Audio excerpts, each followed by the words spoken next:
My parents spent $206,000 on my sister Charlotte's education. They called it a sensible investment. When I asked for help with my tuition, my father looked me straight in the eye and said, "Eleanor, some dreams are expensive because they're worth it. Yours is expensive because it's unrealistic." That was how he described me. Unrealistic. Not untalented. Not lazy. Not incapable. Just not worth the risk. My name is Eleanor Hayes. I'm 23 years old, and for most of my life, I was the daughter my parents expected to survive quietly in the background while they polished my sister like a family trophy.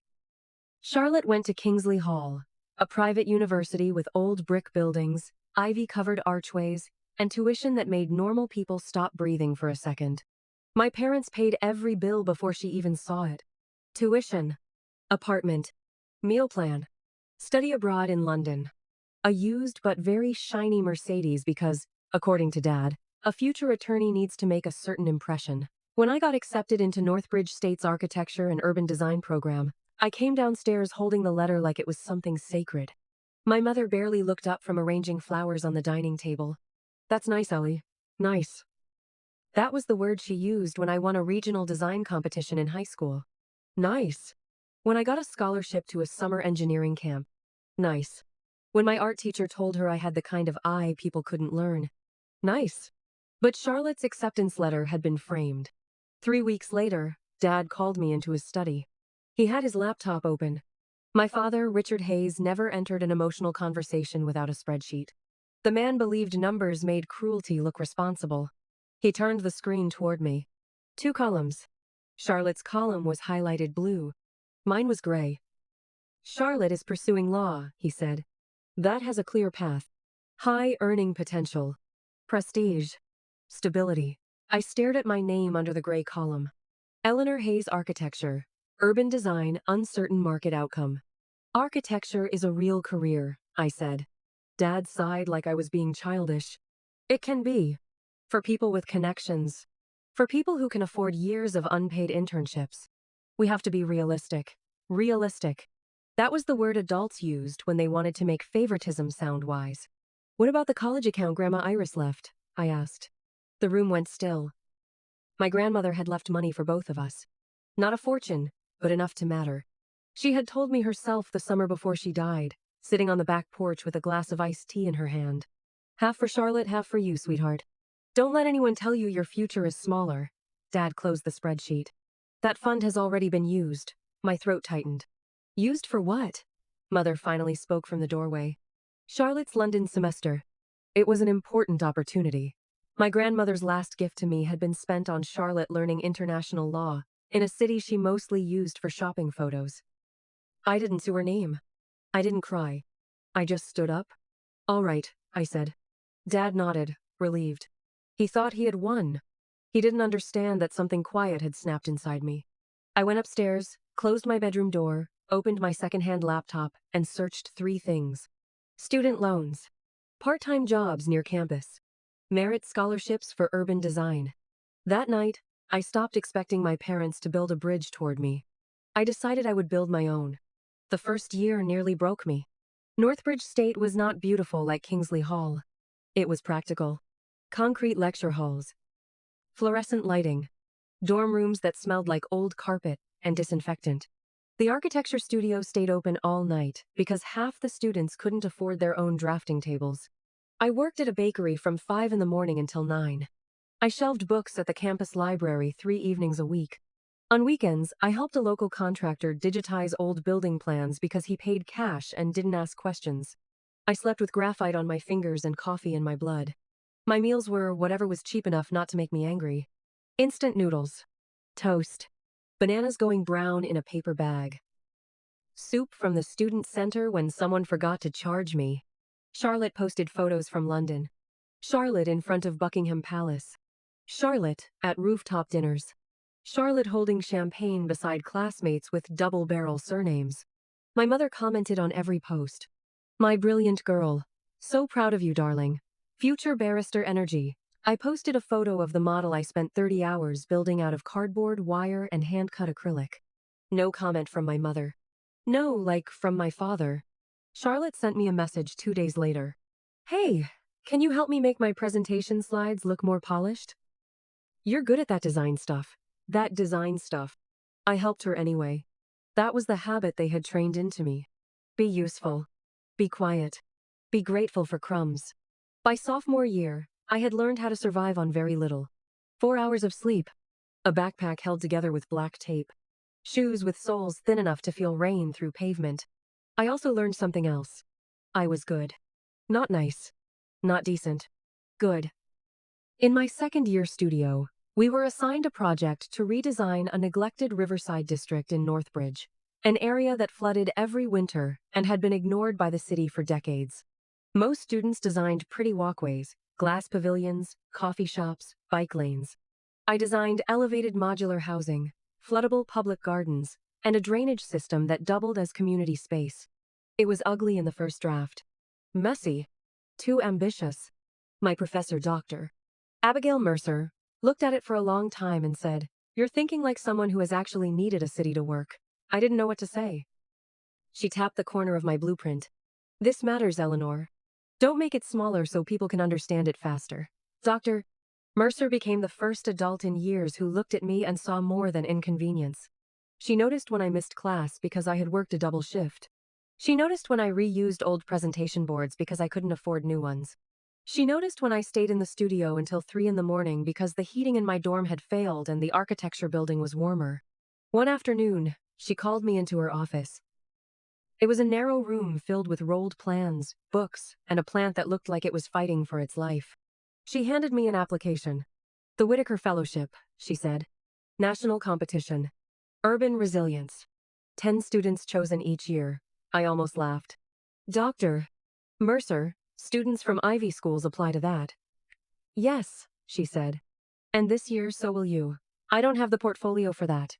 You have exactly the portfolio for that. What you don't have is the confidence of someone who has been applauded since birth." That sentence stayed with me.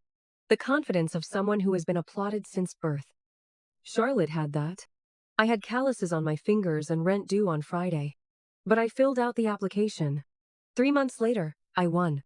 The fellowship came with $20,000, a summer placement at Ashford and Blythe, one of the most respected design firms in Boston, and a mentor named Julian Ashford, who had apparently seen my Riverside project and wanted to meet the student who understood water better than half the consultants in the city. I called home that night. Mom answered. "Hi, sweetheart. Can this be quick? Charlotte's interviewing for a clerkship tomorrow and we're helping her rehearse." "I got a fellowship," I said. "That's wonderful, Ellie." Her voice was pleasant. Distracted. "It comes with a summer placement in Boston." "Oh, Boston is expensive. Are you sure you can manage that?" "Not congratulations. Not tell me everything. Not we're proud. Just another reminder that my life was something I had to manage alone." "I'll manage," I said. And I did. Boston was brick, rain, old money, and people who walked like they had somewhere important to be. Ashford and Blythe occupied the top floors of a restored warehouse overlooking the harbor. Everyone there dressed in expensive, neutral colors and spoke in sharp, efficient sentences. I arrived with one blazer from a charity shop and a portfolio case with a cracked handle. Julian Ashford was nothing like I expected. He was in his early 40s, British, blunt, and allergic to false modesty. On my second day, he looked at my draft and said, "This is clever, but you're hiding the best idea because you're afraid someone will tell you it's too much." I blinked. "Am I?" "Yes." "Stop it." By week 6, my flood-resilient housing concept was being adapted for a real proposal. By week 9, I was presenting to city officials.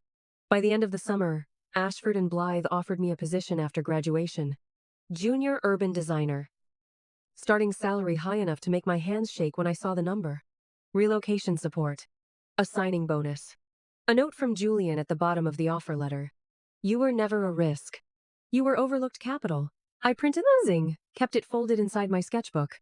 Not because I needed to show my parents, because I needed to remind myself. Senior year came faster than I expected. Charlotte was finishing law school with no honors but plenty of confidence. My parents planned a massive celebration before graduation. Champagne brunch. Gold balloons. A rented garden room at a hotel. A photographer. I knew about it because my mother accidentally sent the invitation to the family group chat. Celebrating Charlotte Hayes, our future legal star. My name was not on it. I was graduating the same weekend. Same city. Same merged ceremony. Kingsley Hall's historic auditorium had been damaged in a winter storm, so their graduating class was joining Northbridge State's commencement at the regional civic arena. 2 schools. 1 stage. 1 audience. When I told Mom the ceremonies had merged, she replied, "That's convenient. We won't have to make 2 trips." Still, the brunch was for Charlotte. At the party, I wore a navy dress I borrowed from my roommate Maya. It was slightly too long, but clean and elegant. The room was full of relatives, neighbors, Dad's business associates, and Charlotte's law school friends. A giant framed photo of Charlotte stood near the entrance. There was a slideshow of her childhood achievements playing on a screen. Charlotte at piano recital. Charlotte at debate club. Charlotte in London. Charlotte in her cap and gown. I appeared in exactly 1 photo. Half of my face at the edge of a Christmas picture. My father gave a toast. "To Charlotte," he said, raising his glass. "From the day you were born, we knew you were destined for something extraordinary. Your mother and I have invested everything we could into your future, and today, we see that investment blooming." Everyone clapped. My mother cried. Charlotte smiled like she had practiced it. Then Dad added with a laugh, "Now, we only have to hope Eleanor finds something stable to do with all those drawings." A few people chuckled. Not cruelly. Worse. Politely. As if I were a family joke they didn't fully understand but were willing to support. Maya, who had driven 2 hours to attend because she knew exactly what this party would be, stood beside me near the dessert table. Her jaw tightened. "Say 1 word," she whispered, "and I'll ruin this brunch." I almost smiled. "No," I said. "Let them have today." "You sure?" "Yes. Because in 48 hours, there would be nothing left for me to explain." Commencement morning arrived bright and windy. The arena was packed with thousands of people. Families waved flowers, balloons, little signs, cameras. Graduates filled the floor in rows of black gowns and colored cords. I wore 3 cords. Gold for summa cum laude. Silver for the Whitaker Fellowship. Blue for departmental distinction. I had also been selected to receive the Chancellor's Medal for Design Impact. My parents did not know. Not because I hid it. Because they never asked. They were seated in Section B, 3rd row from the front, close enough to see every expression. Dad had brought white roses for Charlotte. Mom had her phone ready. Charlotte sat with the law graduates, smiling, checking her reflection in her dark phone screen. Maya was in the upper balcony. Dr. Mercer was on stage with the faculty. Julian Ashford sat in the reserved guest section, wearing a dark suit and looking mildly annoyed by the length of the opening speeches. The ceremony began. There were welcomes. A speech about perseverance. A joke about student loans that got a tired laugh from everyone except the parents. Then the Chancellor stepped up to the podium. Each year, we recognize 1 graduating student whose work demonstrates academic excellence, public purpose, and extraordinary promise in their field. My hands went cold. Dr. Mercer looked down the row and smiled at me. This year's Chancellor's Medal for Design Impact is awarded to a student whose research on flood-resilient housing has already influenced municipal planning conversations in Boston and Northbridge. She completed her degree while working multiple jobs, earned the National Whitaker Fellowship, graduated summa cum laude, and has accepted a position with Ashford and Blythe Design Group. I heard my mother gasp before my name was even spoken. The Chancellor's Medal goes to Eleanor Hayes. For 1 second, the arena seemed to hold its breath. Then applause rose around me. Not polite applause. Real applause. The kind that gathers force as people understand what they've just heard. I stood from the front honors row. My gown moved around my ankles. The cords across my shoulders caught the light. I walked to the stage. The Chancellor shook my hand. Dr. Mercer hugged me in front of everyone. And from the reserved section, Julian Ashford stood and clapped like he had expected nothing less. I looked towards Section B.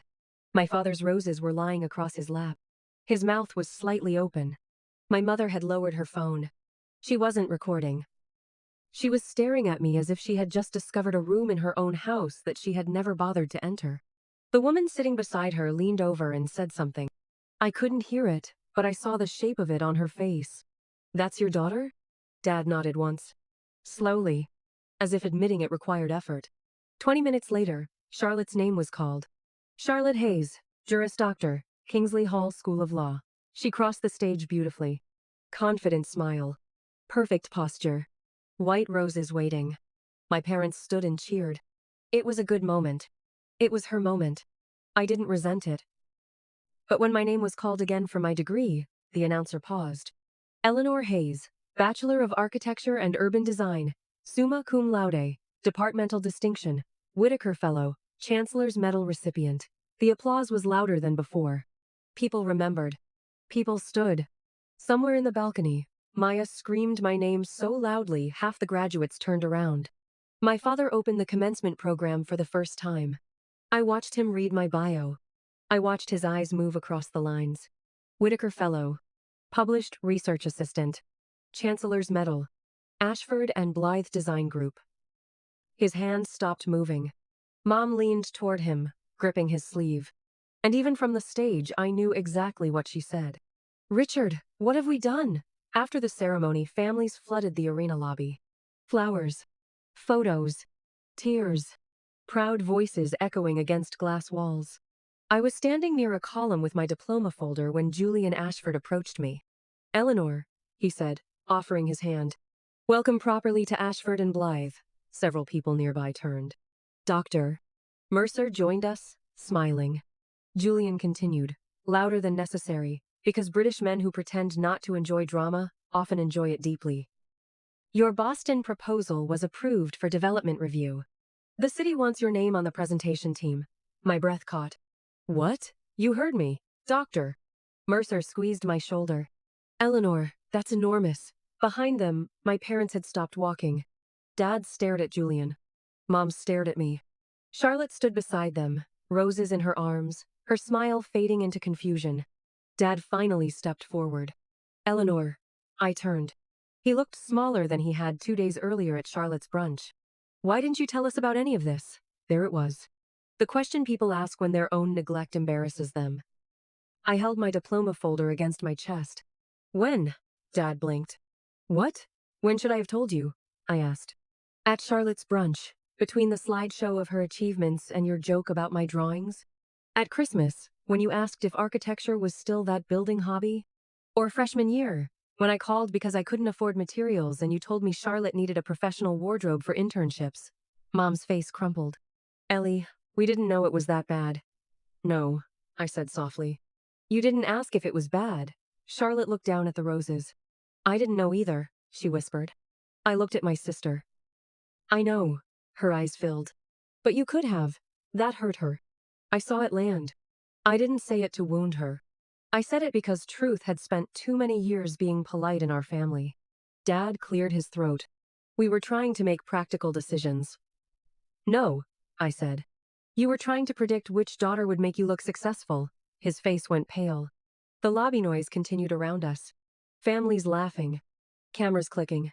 Someone calling for Grandma to stand closer. But inside our small circle, everything was still. You spent money on Charlotte and called it investment, I said. You spent nothing on me and called it independence. But I need you to understand something. I was not independent because you raised me strong. I was independent because you left me no choice. Mom covered her mouth. Dad looked away. Charlotte began crying quietly. I didn't feel victorious. That surprised me. For years, I had imagined this moment as lightning. As justice. As a door slamming so loudly everyone would finally hear it. But standing there in my cap and gown, with the whole truth between us, I only felt tired. I'm moving to Boston next month, I said. I have a job, an apartment share, and a life waiting for me. I'm not cutting anyone off. But I'm not going back to being the daughter who has to shrink so the family story makes sense. Dad's voice was rough. What do you want from us? For once? I said. Effort. Not money. Not apologies made because strangers found out. Effort? Call me. Ask real questions. Remember my life without needing a public ceremony to remind you I have one. Mom nodded quickly, tears slipping down her cheeks. I can do that. I looked at Dad. He swallowed. I can try. I almost laughed, but I didn't. For my father, that was probably the most honest thing he had ever said. Charlotte stepped forward. I'm sorry, Ellie. I looked at the roses in her arms. For what? For not seeing it, she said. For letting everything be about me. I nodded. I don't hate you, Charlotte. She cried harder. But I can't carry your guilt for you either, she nodded, wiping her face. I know. Maya appeared beside me like a loyal guard dog in heels. Ready? She asked. I looked at my family. Then at the exit doors, where afternoon sunlight spilled across the floor. Yes, I said. I'm ready. Boston was colder than I expected. My apartment share was on the third floor of an old building with unreliable heating and a view of a brick wall, but my name was on the lease. My desk at Ashford and Blythe faced the harbor. My badge, said Eleanor Hayes, junior urban designer. The first week, Julian introduced me in a project meeting. This is Eleanor. She designed the flood resilience model the city won't stop asking about. People looked at me with interest. Not pity. Not surprise. Interest. It felt strange to be seen without having to bleed first. At night, I worked on paying down my loans. I cooked cheap pasta. I took long walks through neighborhoods full of old brownstones and wet pavement. I called Dr. Mercer every other Sunday. Maya visited once and declared my apartment tragic but full of potential. My mother started texting every Friday. At first, the messages were awkward. How is work? Is Boston very cold? Did you eat dinner? Small questions. Ordinary questions. Questions she should have asked years earlier. But I answered. Not always warmly. Not always quickly. But I answered. Dad took longer. 3 months after graduation, a package arrived at my apartment. Inside was a leather-bound sketchbook. No note at first. Just the book. Then I found a card tucked between the pages. Eleanor, I don't know how to fix the years I misunderstood you. I should have learned what mattered to you before deciding it had no value. I am sorry. Love, Dad. I sat on my bed with the card in my hand for a long time. It wasn't enough to erase everything. But it was the first thing he had ever given me that did not feel like an afterthought. Charlotte called in October. No favor. No emergency. No request for polished slides. Just a call. Hi, she said. Hi, I got a job. That's great. It's not at a big firm, she said quickly. It's legal aid. The pay is awful. Dad is pretending to be supportive while silently dying inside. I laughed before I could stop myself. Charlotte laughed too. Then her voice softened. I think I want to do something that actually helps people. That sounds like you might be growing a soul. Don't get emotional, Allie. Wouldn't dream of it. There was a pause. Then she said, I'm proud of you, you know. I looked out the window at the brick wall across the alley. This time, the words didn't feel like a performance. Thank you, I said.